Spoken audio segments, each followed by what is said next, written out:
ఉప్పల్ నియోజకవర్గం ఆటో నడుపుకొని జీవనం సాగించే వారికి జరుగుతున్న అన్యాయంపై తెలంగాణ రాష్ట్ర ఆటో కార్మిక ట్రేడ్ యూనియన్ అధ్యక్షుడు పల్లెర్ల రవి ఆవేదన వ్యక్తం చేశారు. ఊబర్, ఓలా వంటి యాప్ల వలన ఆటో నడుపుకొని జీవనం సాగించే వారికి జీవనోపాధి లేకుండా పోయిందని అన్నారు. కాంగ్రెస్ ప్రభుత్వం వచ్చాకే ఆటో డ్రైవర్లకు ఇబ్బందులు కలుగుతున్నాయని బీజేపీ, బీఆర్ఎస్ ప్రభుత్వాలు చేస్తున్న మాటలను వ్యతిరేకించారు. కాంగ్రెస్ ప్రభుత్వం వచ్చి 5 నెలలు కూడా కాకముందే ప్రతిపక్షాలు విమర్శిస్తున్నాయని అన్నారు. ఆటో డ్రైవర్లమంతా కలిసి సీఎం రేవంత్ రెడ్డిని కలిశామని, వారు మా డిమాండ్లపై సానుకూలంగా స్పందించారని, త్వరలోనే తమకు న్యాయం జరుగుతుందని రవి తెలిపారు. సోషల్ మీడియాలో చేస్తున్న దుష్ప్రచారాలు నమ్మొద్దని, చేతి గుర్తుపై ఓటు వేసి రాహుల్ గాంధీని ప్రధాని చేయాలని, మార్పు కావాలని అన్నారు. పల్లెర్ల రవి, తెలంగాణ రాష్ట్ర ట్రేడ్ కేటీయూ. ఇది ప్రధానమైనటువంటి సమస్య పెట్రోల్, ఆటో కార్మిక ఇన్సూరెన్స్ 9-10 ఉంది మేడం. అది ఒక డిమాండ్. ఇప్పుడు ఏదే మన గవర్నర్ ముఖ్యమంత్రికి సంక్షేమ బోర్డు ఏర్పాటు చేస్తున్నాడో అది కంపల్సరీ చేస్తున్నాడు. అది సానుకూలంగా స్పందించిండు. ప్రతి కార్మిక ఈఎస్ఐ, పిఎఫ్ కంపల్సరీ కావాలని మేము ప్రధానంగా డిమాండ్ చేస్తున్నాం. ఆ డిమాండ్ చూద్దామన్నాడు. అది త్వరలో ఆలోచిద్దామన్నాడు. కాంగ్రెస్ వస్తేనే ఇట్లా నష్టపోతురు అని చాలా ప్రచారం చేస్తున్నారు. తప్పు మేడం. అది ఇవాళ గత ప్రభుత్వాలు, మోడీ ప్రభుత్వం కానీ, బీఆర్ఎస్ ప్రభుత్వం కానీ, దానివల్లనే ఇవాళ ఆటో కార్మికులు చాలా నష్టపోయారు మేడం. ఆ నష్టపోవడం వల్లనే ఇవాళ దీనికి వీళ్ళు ఇదే ఇంత ముందుకు మరి నష్టపోయినప్పుడు ఎక్కడ కూడా ప్రచారం చేయలేదండి. ఇప్పుడు అదే కాంగ్రెస్ వచ్చంగానే కాంగ్రెస్ వచ్చింది మేము ఆటో డ్రైవర్లు నష్టపోయిన చాలా తప్పదు. ఎందుకు చెప్తున్నా అంటే ఇవాళ ఓలో, ఊబర్, బైక్, ర్యాపిడోలు ఇలాంటి కొత్త కొత్త యాప్లు తెచ్చి కేసీఆర్, కేటీఆర్ తెచ్చిన యాప్ ఇది. మేము తెచ్చింది కాదు. తెచ్చి ప్రతి ఒక్కరికి మేము జాబులు ఇచ్చినామని డప్పు కొట్టుకుంటారు. కానీ అది జాబులు కాదు మేడం. ప్రతి ఒక లైసెన్స్ లేనటువంటి పిల్లలకు బైకుల మీద ఓలో, ఊబర్, ర్యాపిడో కొట్టడం వలన చాలా డ్రైవర్లు నష్టపోతున్నారు. ఆటో కార్మికులు కానీ, క్యాబ్ కార్మికులు కానీ, ఇతర వేరే ఎవరైనా సరే ఇలా నష్టపోయిందంటే తెలంగాణ ప్రభుత్వంలో నష్టపోయినాం.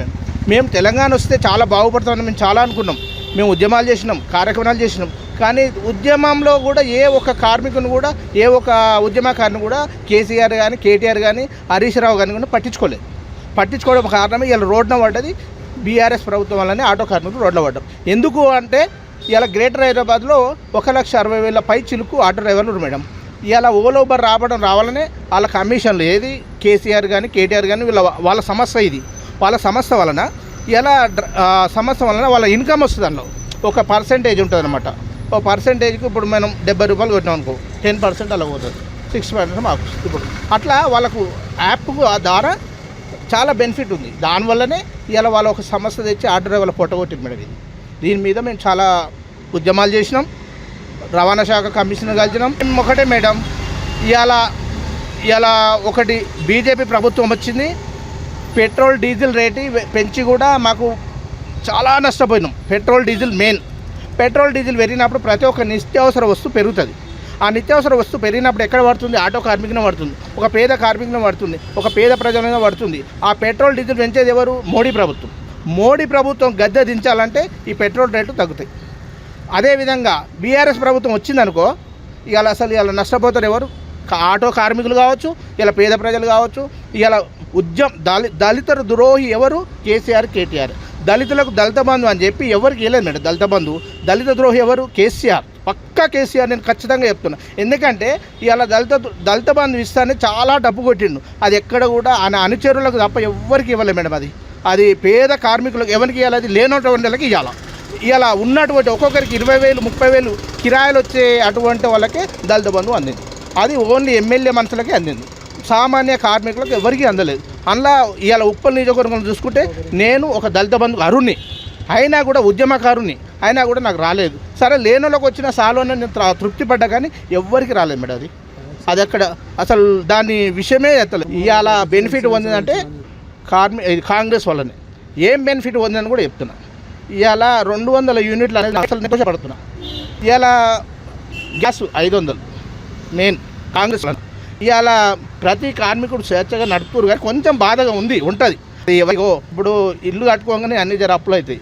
దానివలన కొంచెం కూడా ఎవరికైనా ఇబ్బంది ఉంటుంది. ఇలా కొత్తగా వచ్చింది కాంగ్రెస్, 5 నెలలు కాలేదు, దాని మీద ఇంత ప్రచారం చేయడం కూడా తప్పు. ఇలా కాంగ్రెస్ ఓటేసి గెలిపిస్తాం. మా సమస్యల మీద అనుకూల గౌరవ ముఖ్యమంత్రి మాట్లాడిండు.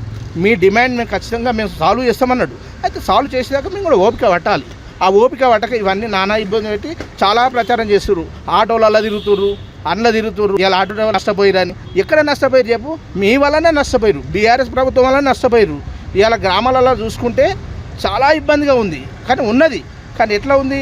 ఇలా బీఆర్ఎస్ ప్రభుత్వం వల్ల ఉన్నది. ఎంతైనా ఇప్పుడు ఏదైనా కూడా మేడం, ఇప్పుడు కొత్త గవర్నమెంట్ వచ్చింది, కొత్త మనం ఇల్లు కట్టుకున్నా కూడా అన్నీ ఒకటేసారి సాల్వ్ అయితే కావు కదా. అందుకని కొత్త గవర్నమెంట్ 5 నెలలే వచ్చింది. 5 నెలల్లో ఐదు గ్యారెంటీలు సాల్వ్ చేసింది.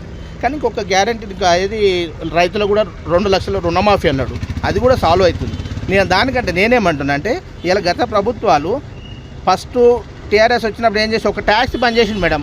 460 రూపాయలు ఇయర్కి. 460 రూపాయలు ఇయర్లో 460 ఏం అంటే 3,500 ఉంటుంది మేడం. దాన్ని 9,000 చేసింది. ఎక్కడ పోయింది? ఎక్కడ లాస్ అయింది? 400 ఎక్కడ, 9,000 ఎక్కడ? అంటే 9,000 ఇట్లా పెంచుకుంటా పోయి పేద ప్రజలకు మోసం చేసి టీఆర్ఎస్ ప్రభుత్వం. ఇలా గుణపాఠం చెప్పాలి, పాఠం చెప్పాలి. ప్రతి ఒక్క కార్మికుని కూడా ఇలా బతకలేని పరిస్థితి టీఆర్ఎస్ వాళ్ళని. ఇలా బైకులకు ఇవ్వద్దు మెయిన్, అది ట్యాక్స్ ప్లేట్ కాదు. అది ట్యాక్స్ ప్లేట్ కాకుండా బైకులకి ఇలా ఓలా ఊబర్ ఇచ్చి ఎంతమంది డ్రైవర్లు పొట్టగొట్టి ఇవాళ మొత్తం తెలంగాణ యావత్లో 7,60,000 పై చిలుకు ఆటో కార్మికులు ఉన్నారు. ఇలా కొంతమంది బాధగా ఉంటుంది. దాన్ని సాల్వ్ చేసుకునే బాధ్యత మన గౌరవ ముఖ్యమంత్రి చెప్పాడు. సానుకూలంగా మీ మీడియా ద్వారా కూడా నేను అనుకూలంగా నాకు స్పందిస్తే నేను సపరేట్ పోయి కూడా అమౌంట్ ఇస్తాను. ఏ ఒక్కదాని సమస్య కూడా ఓకే అన్నాడు సారు. ఇప్పుడు ఫస్ట్ సంక్షేమ బోర్డు అన్నాడు, తర్వాత 12,000 ఇయర్లీ అన్నాడు. 12,000 కాకుండా ఇంకా కొంచెం ఎక్కువ ఉంటామని మేము కూడా అడుగుదాం, డిమాండ్ చేస్తున్నాం. దాన్ని కూడా సార్ ఓకే అన్నాడు. కానీ ఇంకా అంటే ఎప్పుడు ఇస్తా ఏందని చెప్పలేదు. ప్రాబ్లాలు అయితే సాల్వ్ ఒకటిసారి కావు మేడం, ఒక్కొక్కసారి అన్నీ సాల్వ్ అవుతాయి. కాంగ్రెస్ ఈసారి మేము గెలిపిస్తాం, మా సమస్యల మీద పరిష్కరించుకుంటాం. రైతు ఇప్పుడు ఎవరికైనా కష్టం చేసడానికే ఆ బాధ తెలుస్తుంది. ఆయన కష్టం నుంచి వచ్చిన ఒక సీఎం, ఇలా డైమండ్ కింగ్ సీఎం అంటే అసలు చెప్పొద్దు. ఇలా మన అంత మంచి సీఎం మనకు దొరకడం మన అదృష్టంగా భావించుకోవాలి. నేనేమంటున్నా అంటే ఆయన గెలిచిండు అనుకో, ఆయన ఇలా ఈ 14-15 ఎంపీ సీట్లు గెలిచిండు అనుకో, కేంద్రంలో కూడా ఒట్లాడి ఆటో సమస్యల మీద, డీజిల్ పెట్రోల్ మీద తగ్గితే ఇలా పేద ఏ కార్మికులు కూడా ఈ నిత్యావసర వస్తువులు మెయిన్ నిత్యావసర వస్తువులు తగ్గుతాయి. ఆ తగ్గాలంటే సెంట్రల్లో ఇది ఉండాలి.